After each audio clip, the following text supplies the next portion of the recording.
Bueno, la idea es hablar aquí de estética.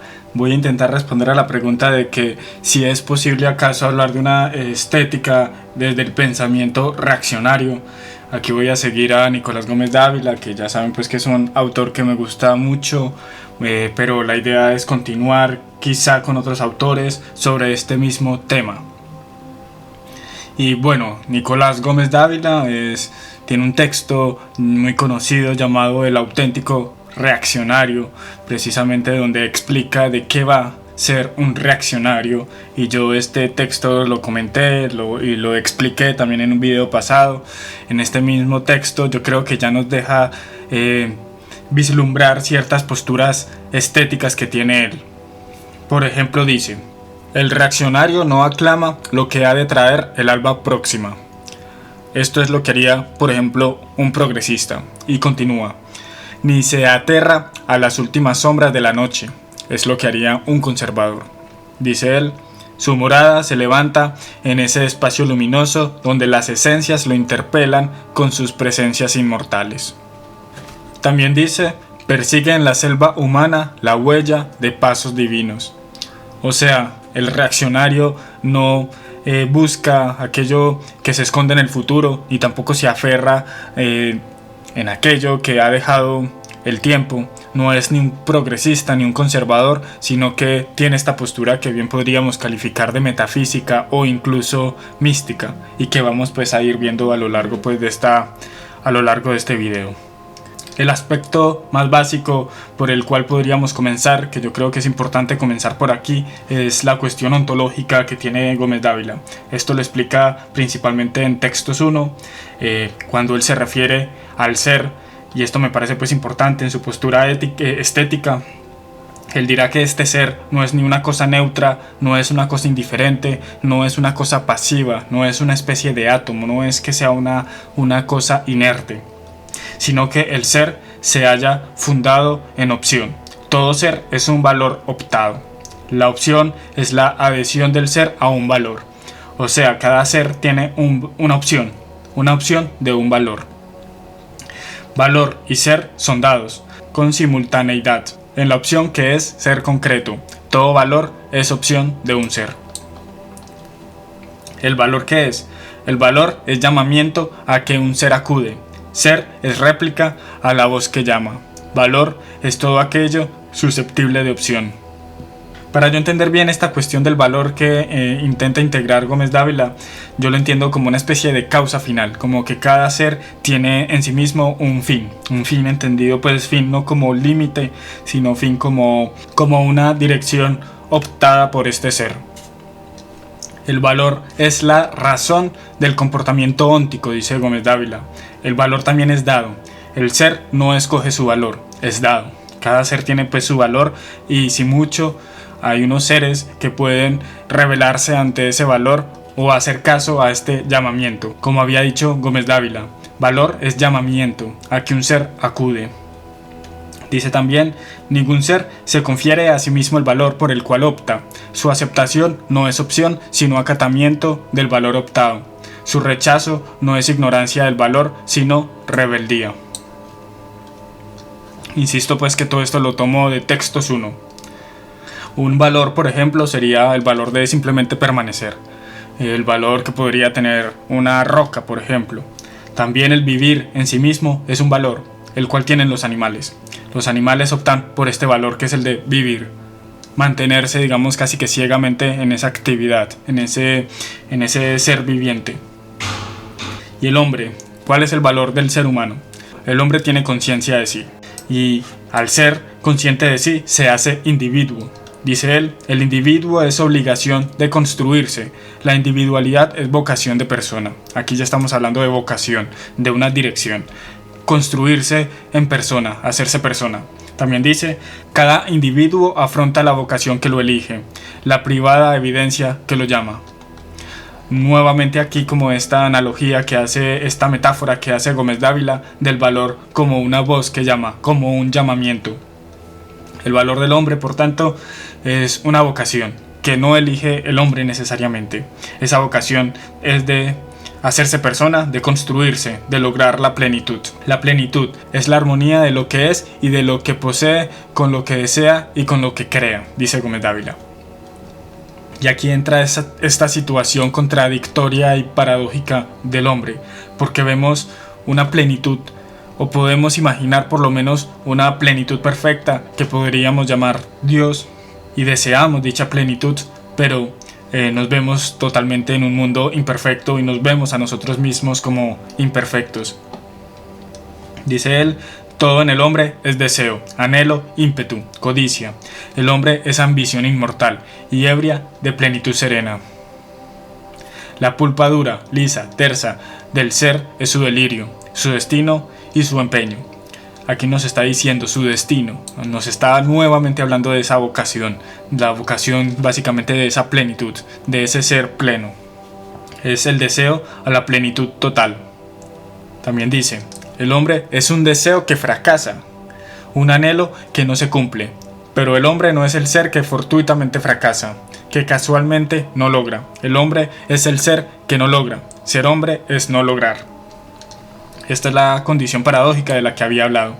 Tenemos como este anhelo de plenitud perfecta, pero nos vemos totalmente fracasando y eternamente fracasando. Bueno, eternamente no, en esta vida por lo menos fracasando en dicho deseo, en dicha vocación.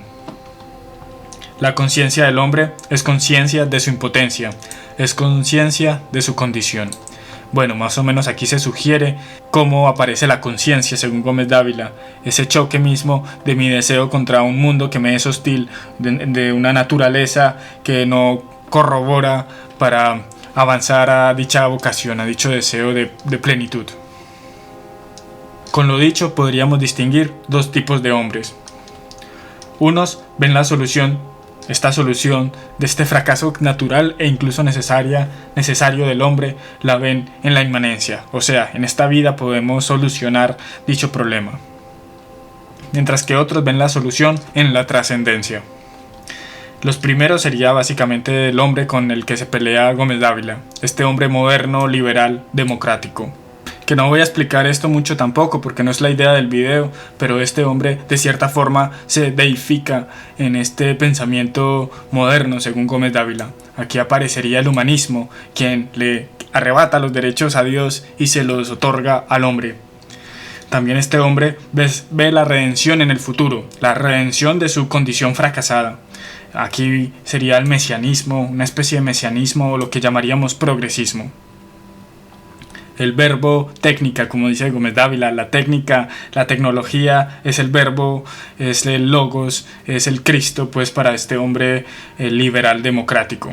Y esta técnica es un conocimiento, es una ciencia, ¿cierto? O por lo menos procede de este conocimiento salvífico. Por tal motivo también es gnosticismo lo que ocurre aquí. Este hombre liberal democrático es un gnóstico, mesiánico, antropocéntrico o antropoteísta. Bueno, son diferentes apelativos, adjetivos que utiliza Gómez Dávila para describirlo. El punto es que es un hombre también religioso, pero sitúa a Dios en otro lugar distinto. El valor para estos hombres, dice Gómez Dávila, el valor es aquello que la voluntad quiere. El valor es subjetivo. El valor es lo que instrumentalmente funciona.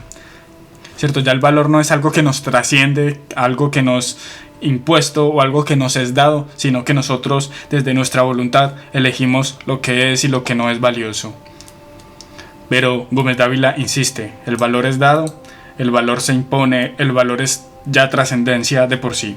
Dice él, que subsiste de nuestra divinidad proclamada si la verdad nos ata con una naturaleza de las cosas, si el bien obliga como un llamamiento irresistible, si la belleza existe en la pulpa del objeto. También dice, todo lo superior nos incomoda, la belleza o la bondad, el genio o Dios. La noción de ideología es invento ideológico del empeño de humillar lo grande. Para Gómez Dávila están estas cosas, estos grandes valores que simplemente nos rebasan. Lo bueno, lo bello y lo verdadero son cosas objetivas para él. Yo creo que esta postura también se evidencia en la manera en la cual él describe el deseo. El deseo es esa respuesta a una voz que llama. O sea, la fuerza del deseo es más bien esa voz que insistentemente nos está llamando, lo que podríamos interpretar como ese valor, y no tanto como esta potencia interna spinociana o deleuziana, muy pues de la modernidad. La potencia vendría siendo la de aquella voz externa trascendente que nos llama para que realicemos ese valor que tiene que ver precisamente con esa plenitud propia de aquel que llama, ¿no?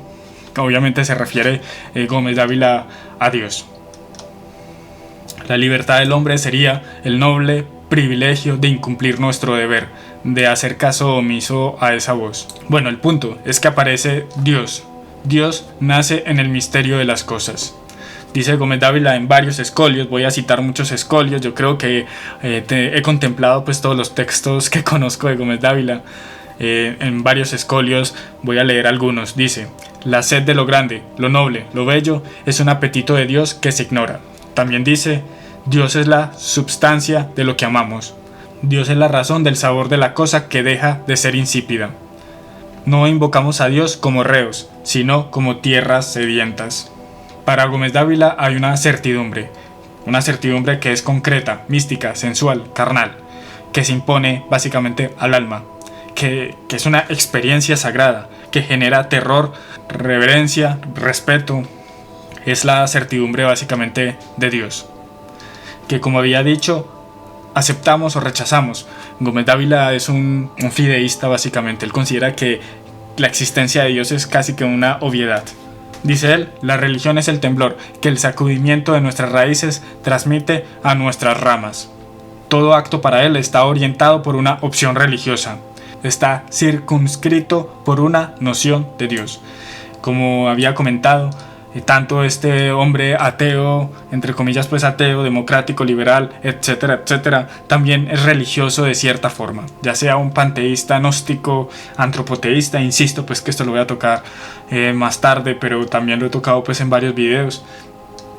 Tanto como el cristiano o el musulmán, ambos tienen una noción religiosa previa, la cual es base de sus actos y de su forma de vivir, por ejemplo. La experiencia religiosa es la matriz de las constataciones axiológicas. En los duros y opacos bloques de evidencia que les entrega la experiencia religiosa, estética, ética y lógica, labran sus afirmaciones perentorias.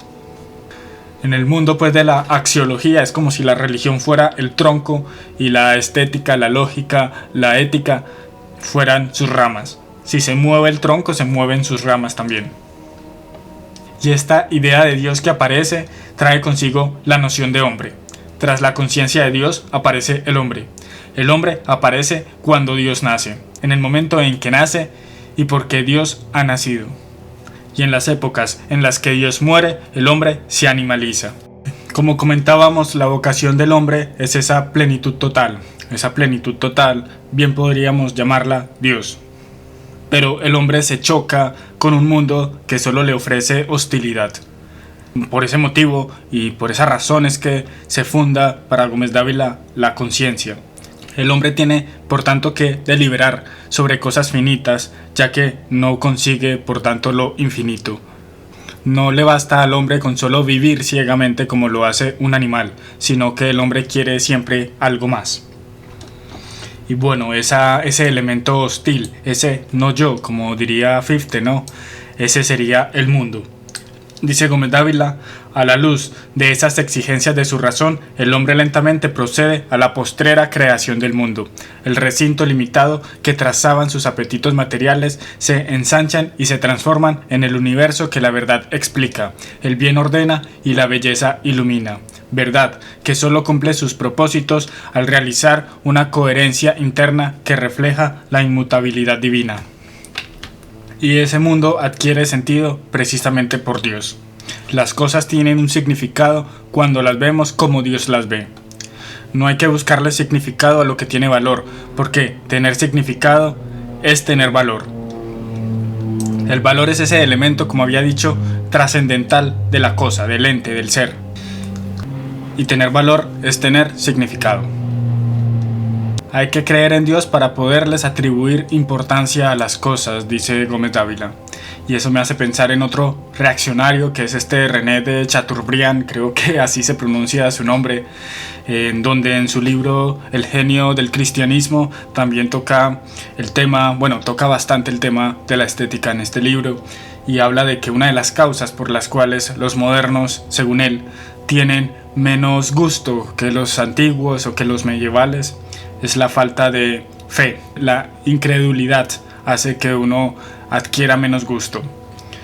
Las razones que da este filósofo, este autor, Chateaubriand, es que nada le parece noble a su naturaleza, a la naturaleza del incrédulo.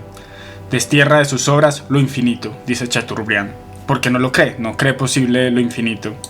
En su imaginación no brilla el amor ni el fuego.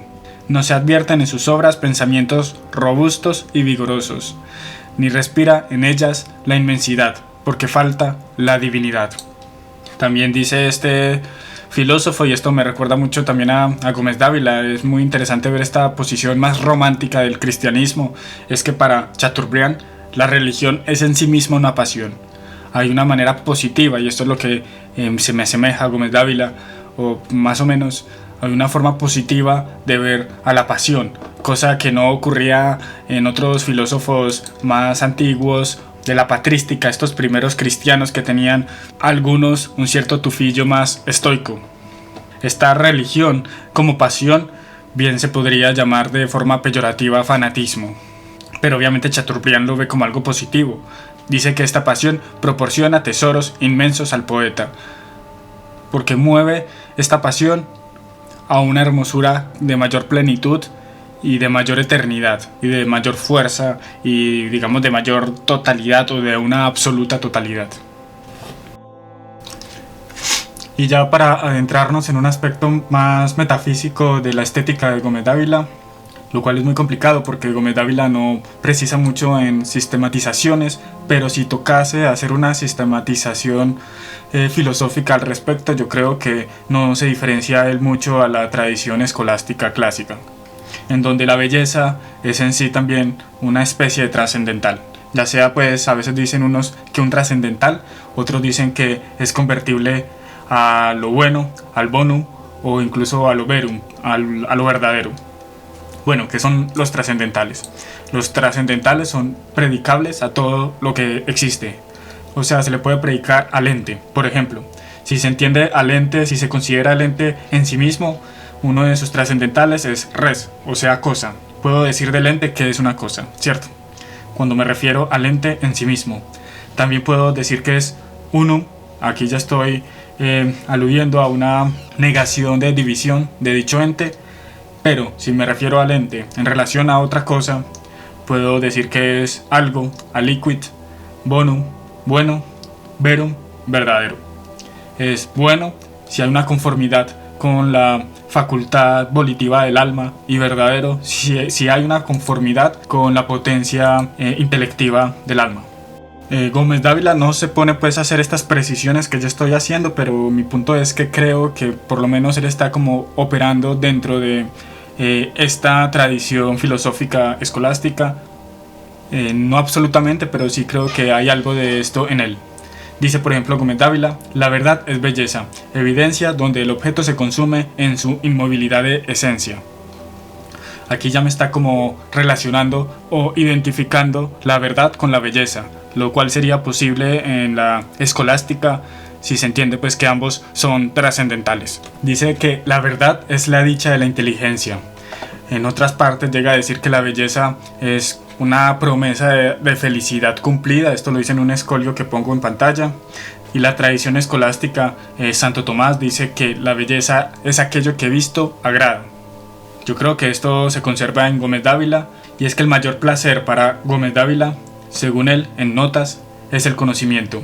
Dice él: en un alma perfecta el placer perfecto no es más que el conocimiento perfecto. Dice también: percibir, contemplar y conocer son los grados del placer. El conocimiento es la faz más pura del placer.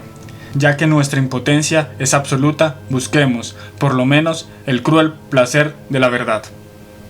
Bueno, ya aquí para reafirmar esto de que la verdad es la dicha de la inteligencia y la belleza sería aquello que visto agrada o que causa pues dicha, esa esencia redimida y esa esencia limpia de las limitaciones pues que la oprimen.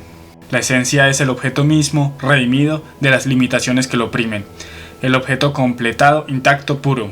Dice Gómez Dávila, la belleza es la aparición momentánea de un objeto liberado de las servidumbres de nuestra propia vida y que, en el fugaz silencio de nuestro espíritu absorto de una contemplación desinteresada, revela su esencia autónoma, es decir, su manera de existir en lo absoluto.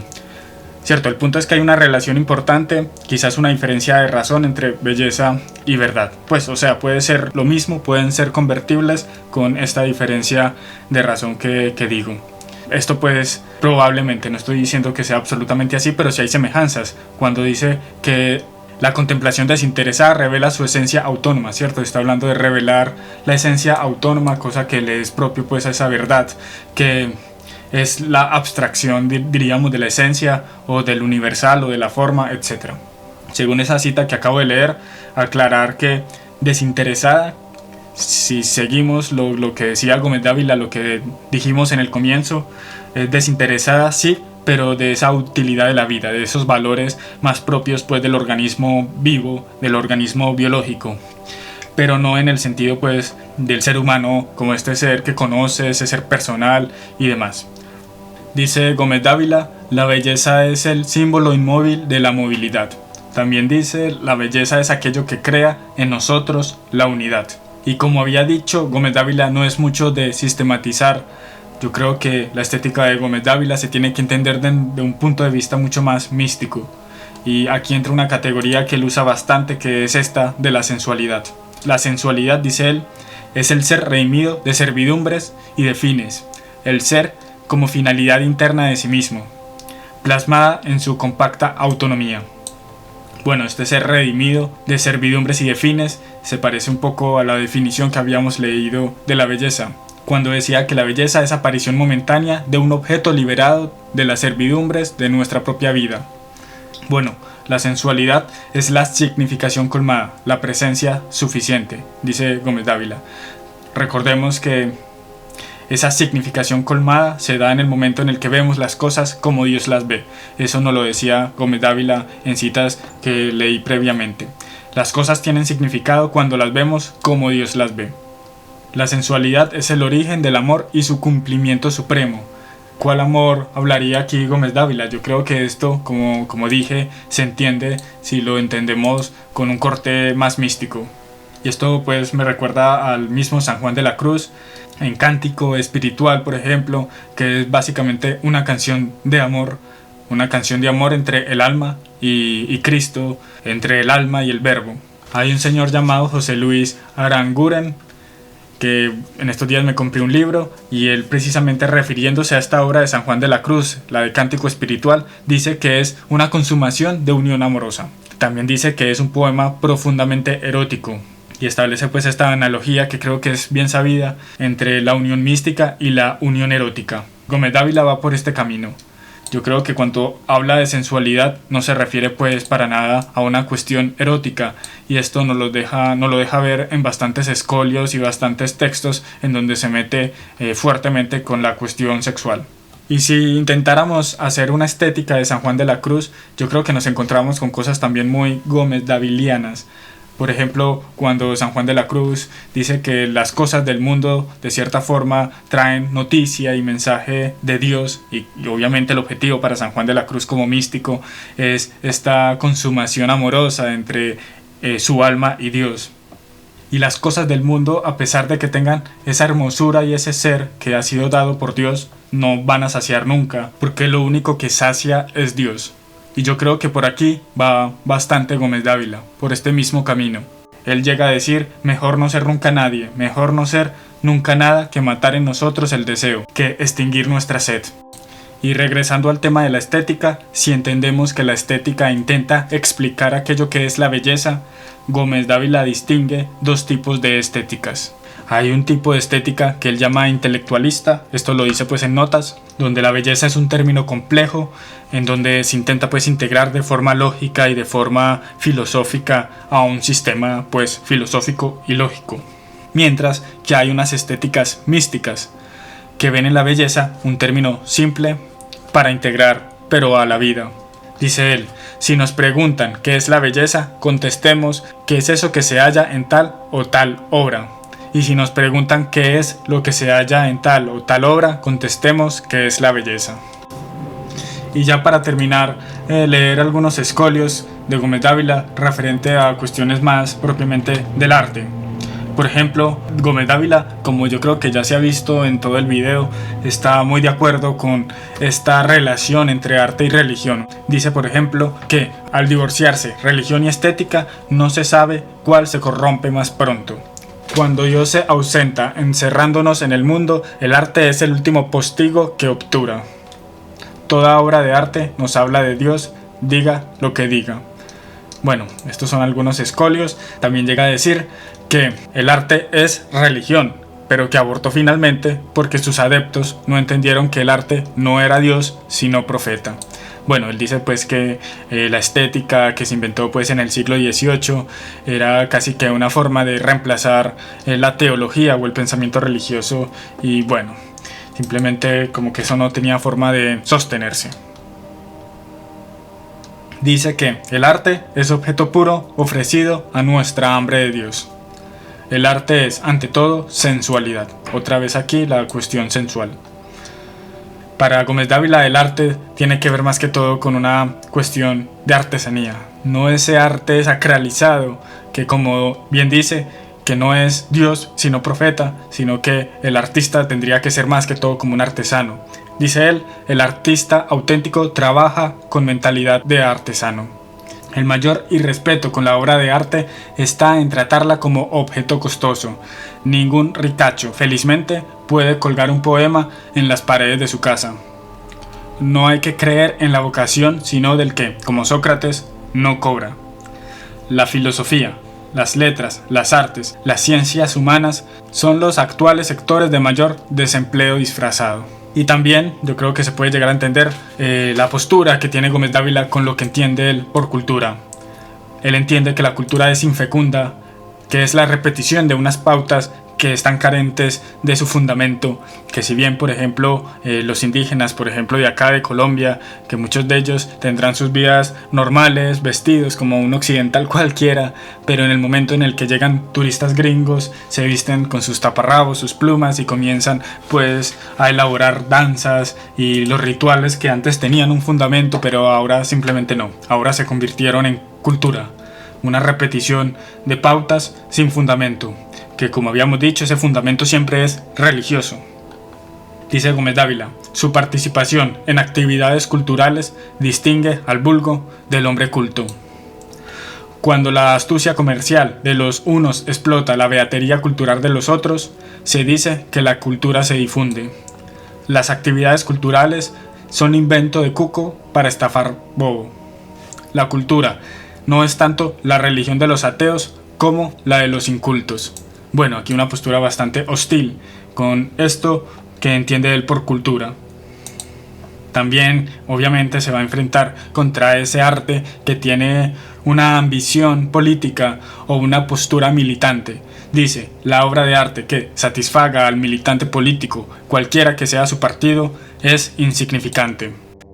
También se enfrenta con esa actitud farandulera que puede llegar a tener varios artistas. Dice, el artista que busca celebridad personal, no contento con la de su obra, se convierte en payaso o en político. Dice también, nadie se llama a sí mismo poeta, filósofo, artista, sin ninguna ramplonería y bastante impudicia.